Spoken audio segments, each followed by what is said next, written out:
de la Melacha de Tochen. Tochen Shabbat, c'est l'interdiction de moudre.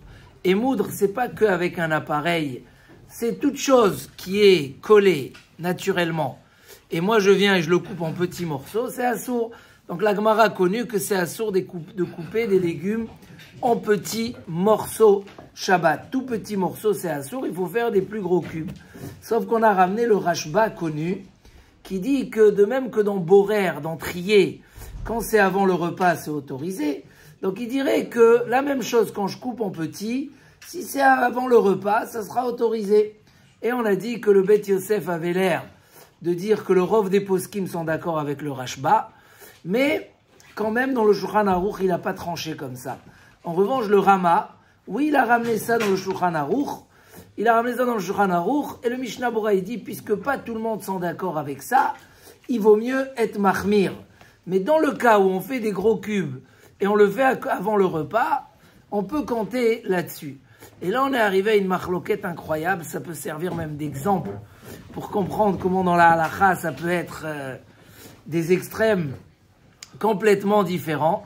Est-ce qu'on a le droit d'écraser avec la fourchette l'avocat pour faire un guacamole et la banane, ou bien carrément la tartiner sur un bout de pain?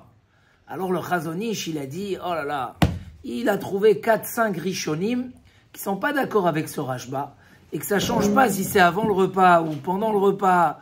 Et donc il dit que c'est chiyuv khatat, celui qui écrase de l'avocat ou de la banane, chayav khatat, il doit amener un korban khatat, il a fait une mlacha de oraïta, comme ça dit le Chazon Ish.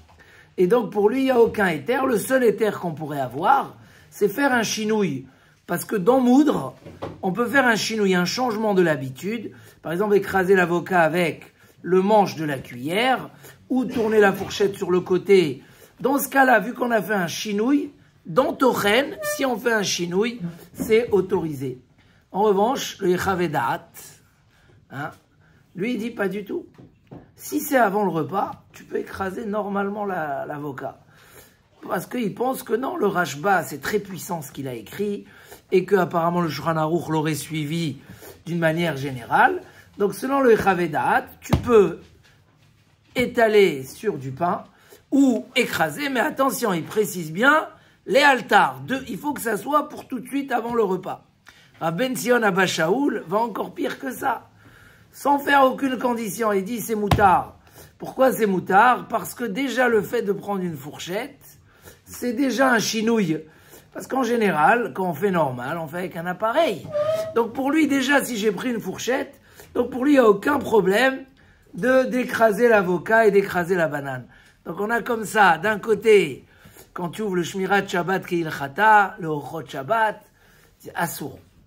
La banane et l'avocat, assourd totalement. Si ce n'est tu fais le chinouille, c'est strictement interdit, ça peut être Chiyuv Khatat. Et d'une autre part, tu ouvres Yechavedat ou Rav Ben Sion Abba Shaul, il dit non, c'est autorisé de le faire. Al-Kol Panim, ça montre des fois ces machloktot, comment elles sont tendues dans les deux sens.